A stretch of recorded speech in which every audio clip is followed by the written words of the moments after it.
ونستغفره ونؤمن به ونتوكل عليه ونعوذ بالله من شرور أنفسنا ومن سيئات أعمالنا من يهده الله فلا مضل له ومن يضلله فلا هادي له ونشهد أن لا إله إلا الله وحده لا شريك له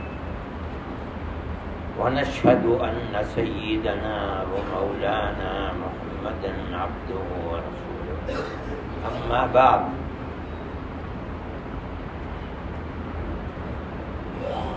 کل ایک صاحب نے مجھ سے کچھ پوچھا، ذاکر شاغل آدمی ہیں،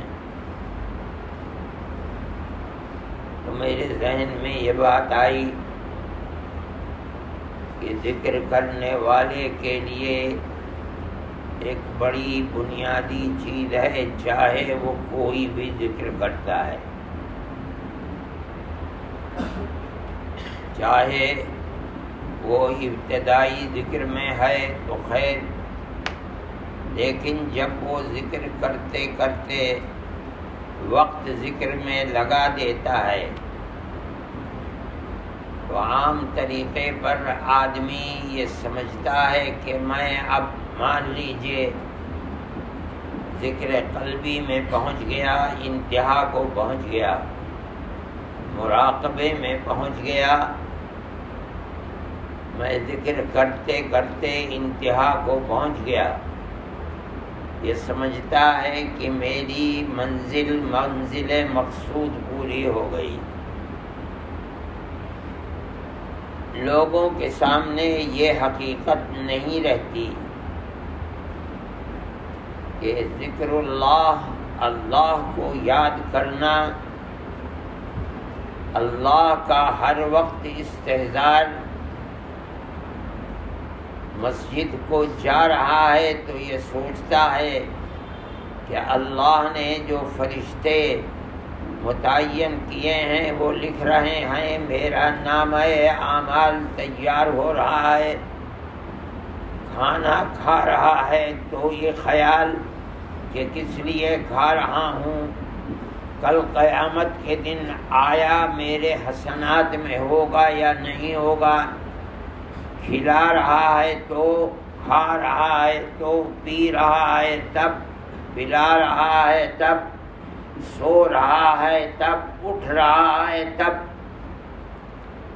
آدمی یہ سمجھتا ہے کہ ذکر اللہ کر رہا ہے، یہ منزل مقصود ہے، صحیح ہے، لیکن ذکر اللہ کے وہ اثرات جو زندگی پر پڑنے چاہیے وہ کیا ہیں؟ آیا وہ آثار ذکر کرنے والے کی زندگی پر ہیں یا نہیں ہیں؟ ان کو دیکھ کر یہ پتہ چلے گا کہ اب کامیابی ملی یا کامیابی نہیں ملی۔ صرف اللہ کے ذکر کی پابندی، قرآن کا پڑھنا، روزانہ تلاوت کرنا اور انسان کی زندگی کے اندر کوئی انقلاب نہیں ہے مثال کے طریقے پر، تو اس کا مطلب یہ ہے کہ اگرچہ سمجھنے والا یہ سمجھتا ہے کہ میں ذکر کی آخری مرحلے کے اندر ہوں، لیکن ابھی سبق کچا ہے، زندگی پر وہ چیز اثر انداز نہیں ہوئی۔ حضرت گنگوہی رحمت اللہ علیہ نے حضرت حاجی صاحب رحمت اللہ علیہ کو ایک خط لکھا ہے ان کے پوچھنے پر،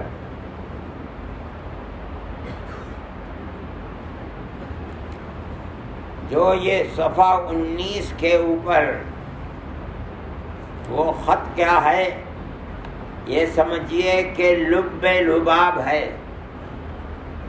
اس کے بعد ہی حضرت حاجی صاحب نے ان کو اجازت دی، ورنہ جب تک کئی سال گزر گئے، اس کے اندر خود فرماتے ہیں حضرت نے جو بندہ نالائق کے حالات کے بارے میں پوچھا ہے تو میرے ماوائے دارین اس ناقص کے کیا حالات اور کس درجے کی کوئی خوبی ہے جو آفتاب کمالات کے سامنے پیش کر سکوں. بخدا سخت شرمندہ ہوں، کچھ نہیں ہوں. یعنی مطلب یہ ہے کہ ذاکر کا ذکر کرتے کرتے فنا ہو جانا اور سب کچھ ہوتے ہوئے اپنے آپ کو یہ سمجھنا کہ کچھ نہیں ہوں.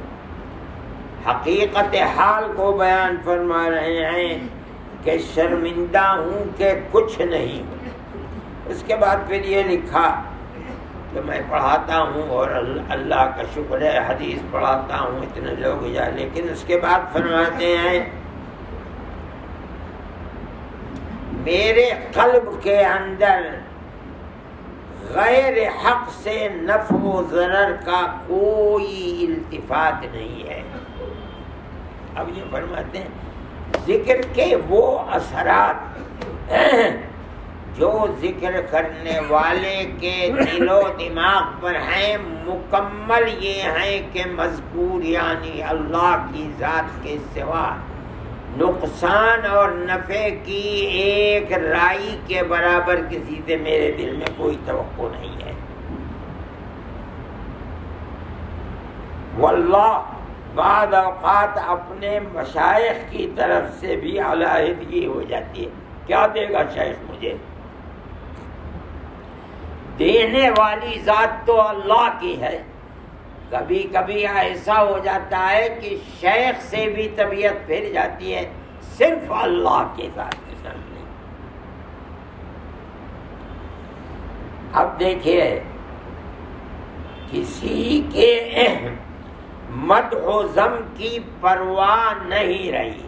کوئی تعریف کرتا ہے یا برائی کرتا ہے، اپنا کام اللہ سے ہے، تعریف کرنے والے کی تعریف سے خوشی نہیں اور برائی کرنے والے کی برائی کی کوئی پرواہ نہیں. اور ذم و مادح مدح کر تعریف کرنے والا اور مذمت کرنے والے کو دور جانتا ہوں، اور معصیت کی طبعاً نفرت اور اطاعت کی طبعاً رغبت پیدا ہو گئی. یہ بنیادی چیز ہے. معصیت سے نفرت اور ہر اطاعت خداوندی سے رغبت دل میں پیدا ہو گئی. اس کے علاوہ کچھ دیکھتے ہی نہیں ہوں، یہاں تک کہ اپنے مشائخ سے جو نسبت سے فائدہ ہے وہ بھی درکنار ہے، توجہ نہیں ہے. اس میں کوئی میری تعریف کرتا ہے تو میرا دل خوش نہیں ہوتا ہے، کوئی میری برائی کرتا ہے تو اس کی برائی کرنے سے مجھے کچھ رنجیدگی نہیں ہوتی ہے.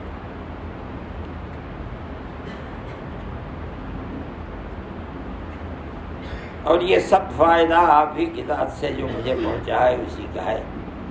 اس سے زائد کچھ کہنا گستاخی اور شوخی چشمی ہے. یا اللہ معاف فرمانا. اب فنائیت کے درجے کے اندر خیر اب یہ چیز تو ابھی اس زمانے کے ہے نہیں، کہاں ہے، لیکن اس خط کے اندر جو کچھ ہے اور لمبی چیز ہے، لیکن بنیادی چیز یہ ہے کہ ذکر اللہ کا کرنا اس درجے میں غالب ہو جائے کہ ہر اطاعت خداوندی کی طرف رغبت ہو اور ہر معصیت سے دوری ہو جائے، چاہے وہ گھر کے اندر ہو چاہے گھر سے باہر ہو، لوگوں کے ساتھ ہو، بچوں کے ساتھ ہو، عامت الناس کے ساتھ ہو. اس کا مطلب ہے کہ ذکر اللہ نے دل و دماغ کو اپنی مٹھی میں لے لیا. اور اگر یہ بات نہیں ہے، آدمی کو پرواہ رہتی ہے کہ میں یہ کروں مجھے اس سے خوشی ہوگی، لوگ میری تعظیم کریں گے، اس کا کوئی فائدہ نہیں. میں نے حضرت رحمت اللہ علیہ کے ہاں بہت سے لوگوں کو دیکھا کہ حضرت اجازت دیتے تھے وہ بیٹھ کر رونے لگتے تھے. یعنی وہ یہ سمجھتے تھے کہ ہمارے پاس کچھ ہے نہیں ہے، حضرت نے اجازت کیسے دے دی. ذکر اللہ کرتے کرتے علاوہ اللہ کی ذکر کی، یہ ہے ذکر میں فنائیت۔ آج تو یہ چیز اس کو دیکھنا چاہیے کہ کہیں پائی جاتی ہے یا نہیں پائی جاتی، لیکن حقیقت یہ ہے کہ جو حضرت رحمۃ اللہ علیہ کے یہاں ہم نے دیکھا، اور حضرت سے پہلے تو اس سے بھی زیادہ تھی۔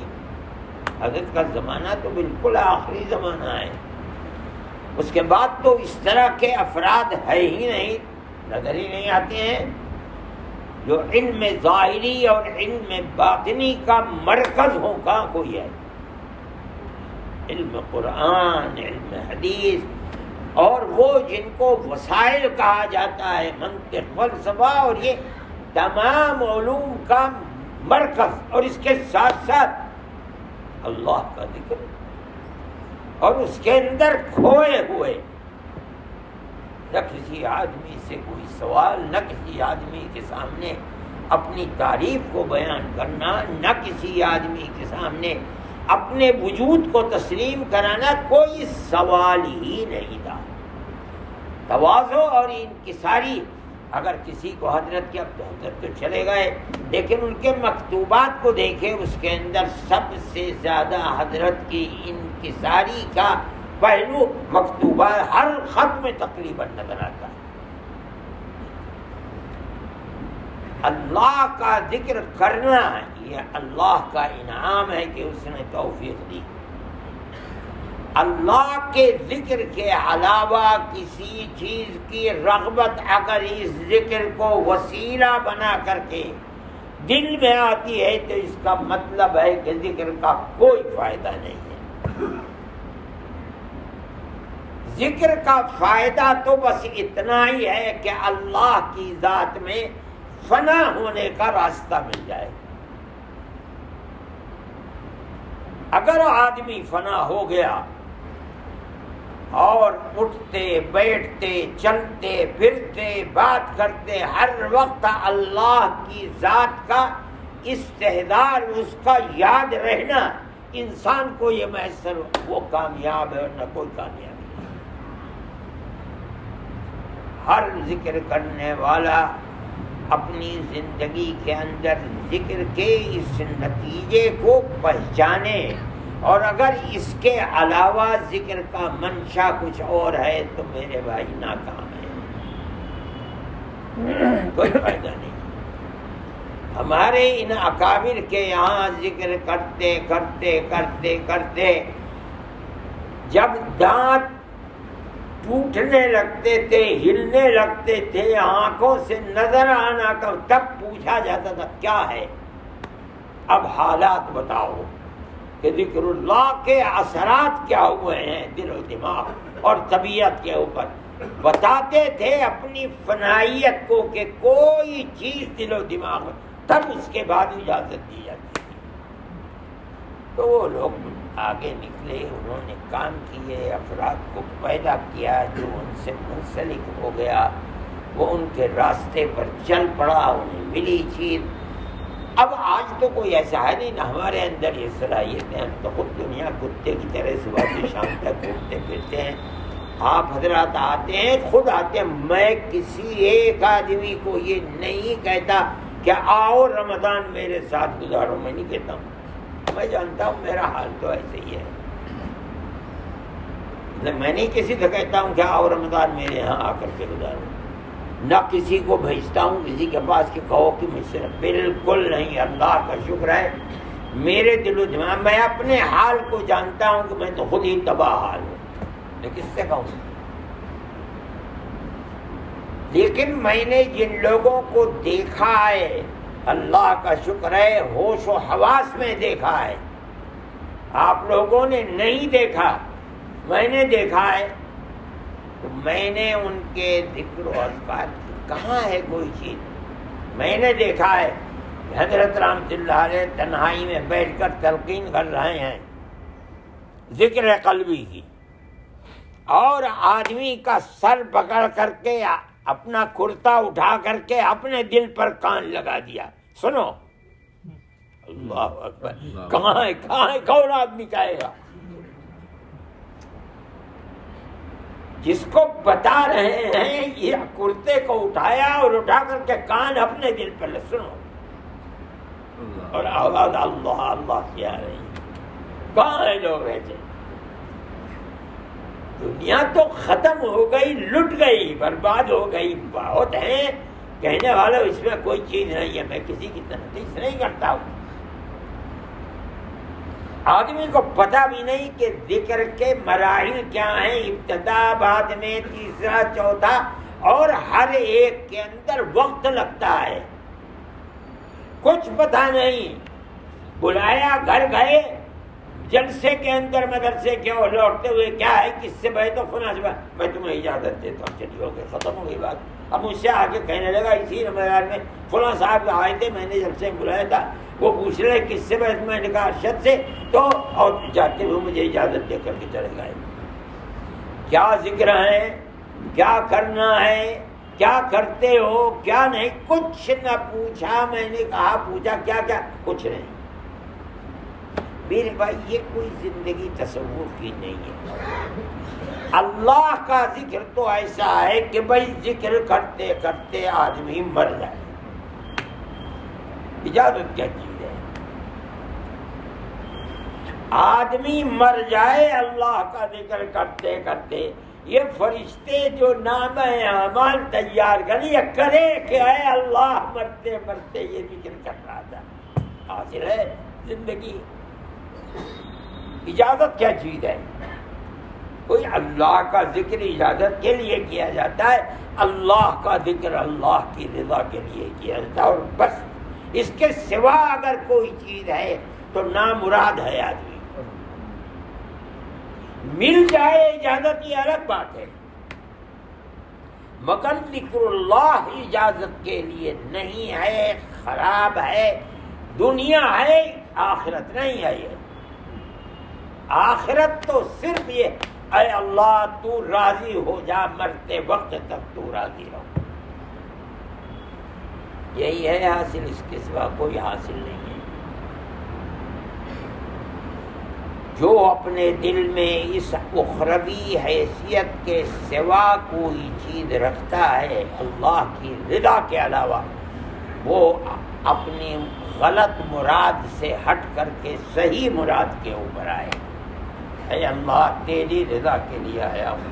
ہر جگہ میسر نہیں ہوتی، یہاں توقع ہے تیری ذات سے کہ یہاں مل جائے گی. ختم ہو گئی بات. اسی لیے مختلف مشائخ کے ہوتے ہوئے آدمی کو استخارہ کر کے دوسرے کے ہاتھ میں ہاتھ دینا چاہیے. حضرت رحمۃ اللہ علیہ کے پاس لوگ آتے تھے، منع فرماتے میں نہیں بیعت کروں. عالم دین کو خاص نہیں کرنا. جب اصرار نہ فرمان جاؤ استخارہ کر کے آؤ. پھر آتا تھا کل دنیا کے اور مشائخ کے لیے اصل یہ ہے کہ کسی کی تنقید نہ کرے، لیکن سوچ سمجھ کر کے جس کے ہاتھ میں ہاتھ دے دیا، یہ سمجھے کہ میری منزل مقصود مجھے یہیں سے ملے گی. کسی اور کی یہ کہنا کہ وہ نہیں ہے اس لائق، یہ غلط ہے، بالکل غلط ہے. یہ محرومی کا سبب بن سکتا ہے. کسی کی مومن کا کام ہے کہ 10 مرتبہ استخارہ کر کے کسی آدمی کے ہاتھ میں ہاتھ دے. میری منزل مقصود مجھے یہاں ملے گی.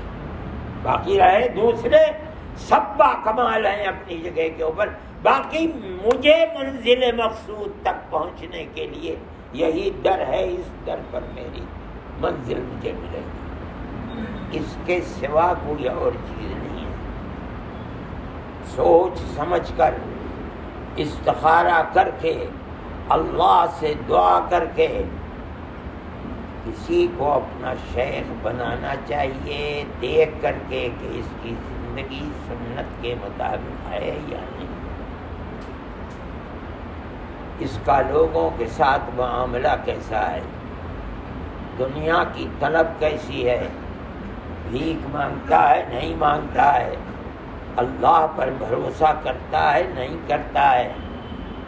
تمام زندگی کو دیکھ بھال کر کے جب یہ لگے کہ ہاں یہ آدمی اس لائق ہے، تب اس کے ہاتھ میں ہاتھ دو، ویسے مت دو۔ اے بسا ابلیس رو پس باہر دستے نہ باید داشت، اتنے ہیں جو ابلیس کی صورت رکھتے ہیں، لیکن آدم روح آدم کی صورت ہے اور ہیں شیطان۔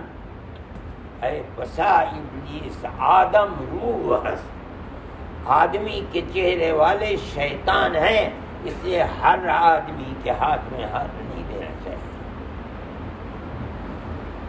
اس لیے میرے بھائی، ذکر کرنے والے کو اپنی عادات و اطوار کو دیکھنا چاہیے، اللہ سے نسبت کیسی ہے، آیا دنیا کی طلب ہے یا نہیں ہے،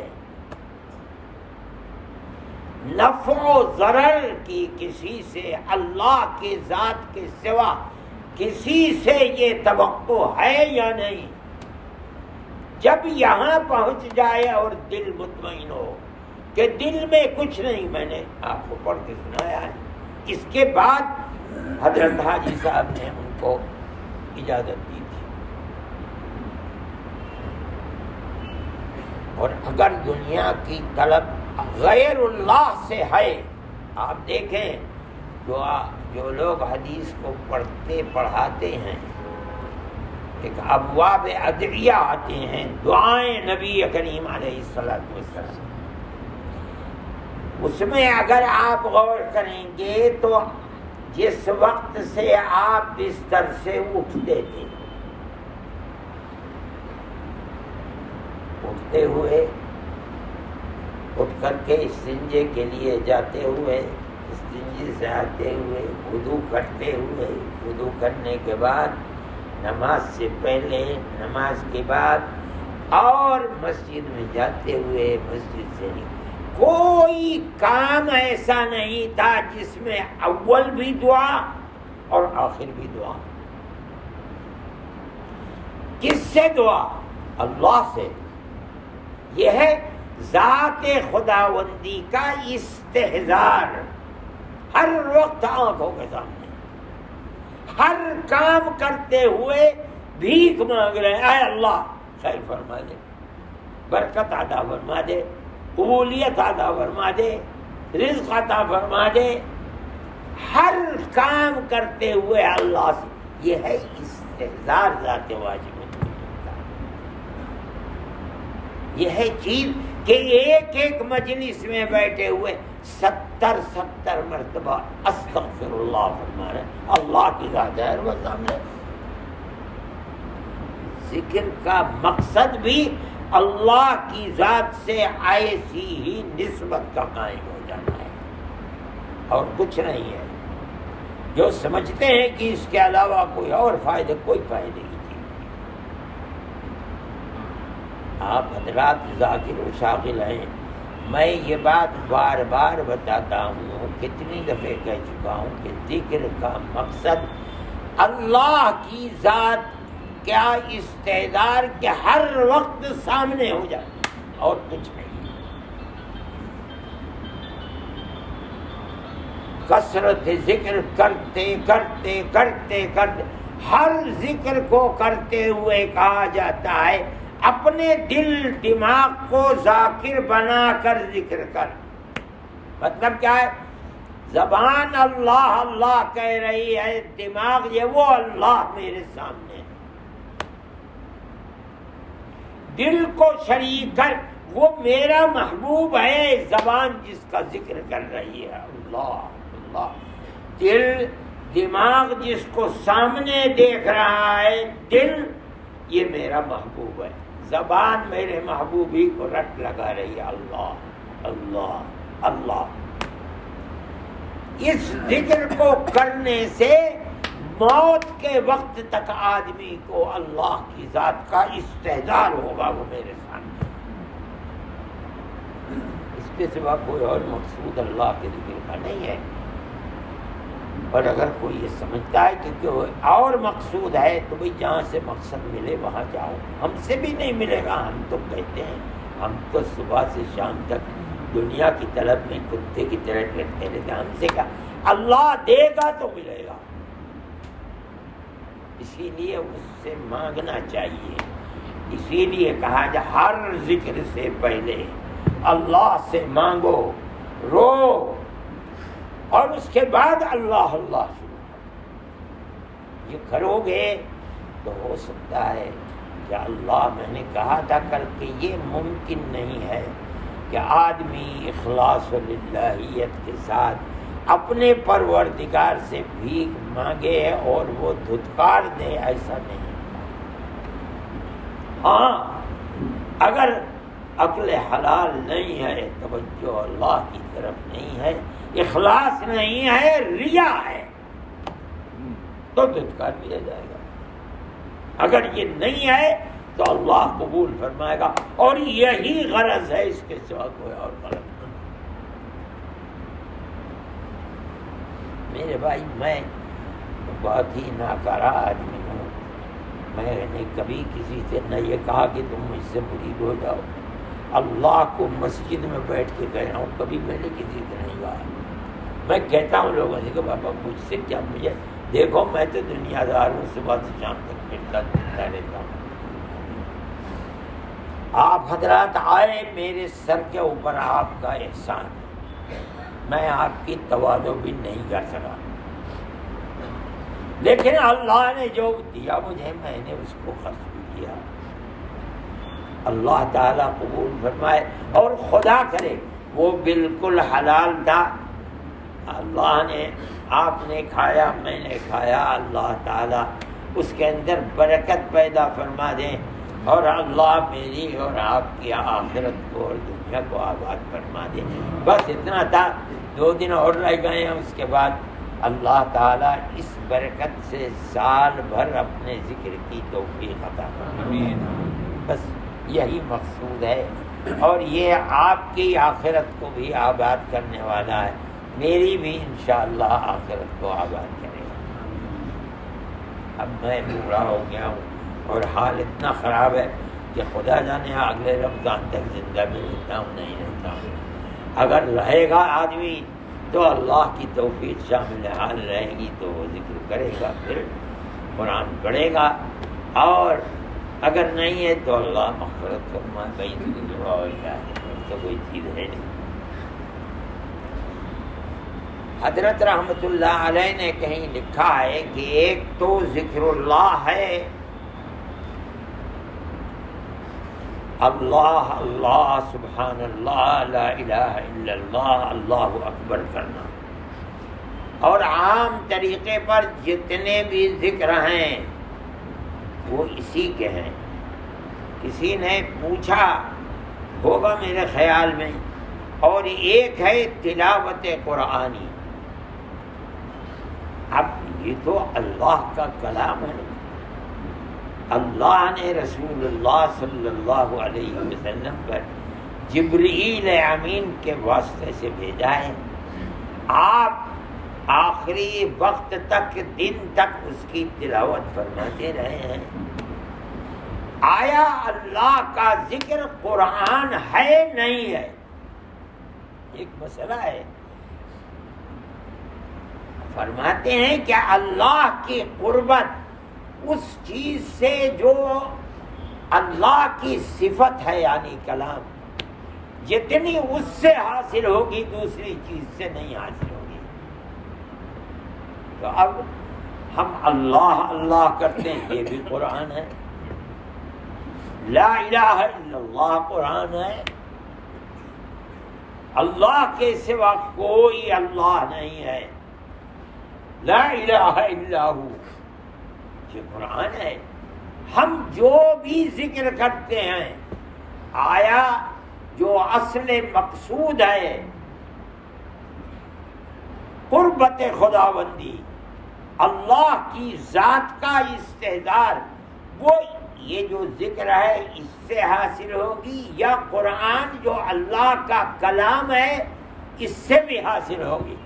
حضرت رحمۃ اللہ علیہ نے بڑی عجیب بات کہا، تجربہ اہل اللہ کا یہ ہے کہ تسبیح لا الہ الا اللہ اللہ سبحان اللہ اللہ الحمدللہ، اس سے جلدی قربت خداوندی حاصل ہوتی ہے،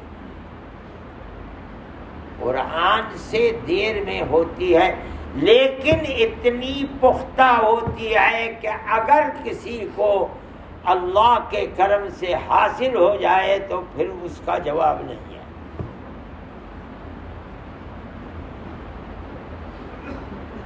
تو چونکہ اس زمانے کے اندر دل و دماغ لوگوں کے ہمارے دنیا میں الجھے ہوئے ہیں، اس لیے ذکر جس سے آسانی سے قربت خداوندی ہوتی اس کو ترجیح دی جاتی ہے۔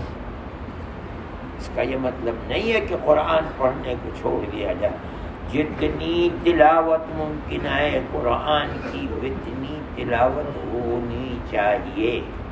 یہ قربت ذات واجب الوجود کی، اللہ کے نبی کے زمانے میں ایمان کے ساتھ آپ کے چہرہ انور کو دیکھ کر،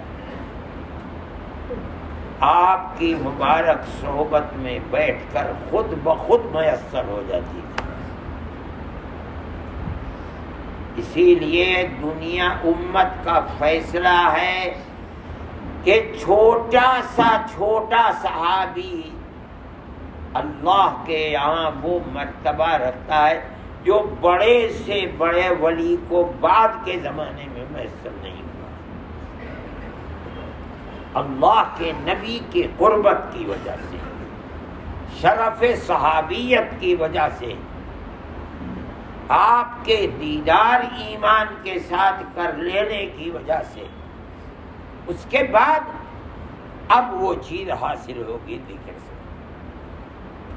وہ لوگ تو ایسے تھے کہ خود فرماتے کہ یا رسول اللہ آپ جنت اور جہنم کا ذکر کرتے، ہمیں ایسا لگتا ہے جیسے ہماری آنکھوں کے سامنے جنت بھی ہے جہنم بھی ہے،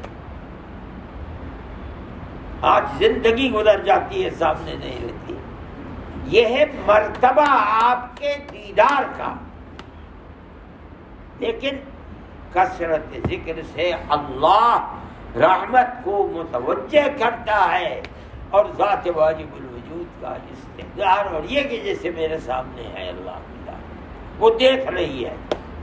اگر یہ مرتبہ کثرت ذکر سے کرایا ہی جاتا ہے، 3 گھنٹے 4 گھنٹے 5 گھنٹے بیٹھ کر آدمی اور مراقبہ کر رہا ہے، کیا مقصد ہے؟ اللہ میرے سامنے ہے۔ اس مراقبے کے بعد اگر استحضار ذات واجب الوجود کا اور اپنی ہر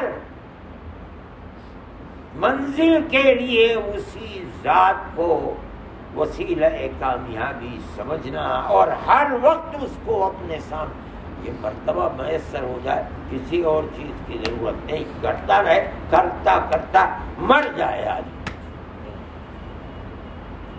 میرے بھائی یہ مقصد ہے، اللہ ہم سب کو یہ مقصد حاصل کرے، آپ کو بھی مجھے بھی اللہ تعالی ایسا استحضار عطا فرما دے کہ جو موت کے وقت خاص طور پر حسن خاتمہ کا میسر بن جائے، سبب بن جائے، تو توقع ہے کہ قبر کی منزل آسان ہو جائے گی، اور اللہ سب کی پہلی منزل کو آسان فرما دے۔ صلی اللہ تعالی علی خیر خلقہ۔